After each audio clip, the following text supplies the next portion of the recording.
नमस्कार. मी स्वप्नील गायकवाड. आपण पाहतात नवचेतना योगा अँड नॅचरोपॅथी. तर आपण आज पाहणार आहोत निसर्गोपचाराबद्दल आपण आज माहिती घेणार आहोत. निसर्गोपचार म्हणजे काय आणि त्याचे आपल्या शरीराला होणारे फायदे. बघा, प्रत्येक प्रकारची पॅथी आहे. ॲलोपॅथी, होमिओपॅथी, जसं आयुर्वेदिक आणि तसं एक नॅचरोपॅथिक पॅथी आहे. तर निसर्गोपचाराचा जर आपण उपयोग केला आपल्या जीवनामध्ये तर आपण बरेचसे आजार आपण क्लिअर करू शकतो. तर निसर्गाच्या सानिध्यात राहून आपल्याला वेगवेगळे आजार पण कसे बरे करायचे, त्याचा आपल्या शरीराला कसा फायदा होतो ते आज आपण पाहणार आहोत. तर आपलं शरीर पंचमहाभूतापासून बनलेलं आहे.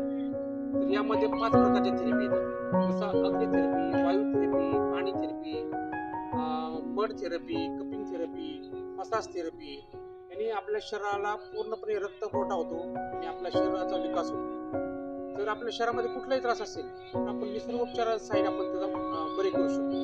निसर्गोपचाराने प्रचंड अशी ताकद आहे. तर कुठलाही आजार बरे करण्याची ताकद निसर्गोपचारामध्ये आहे.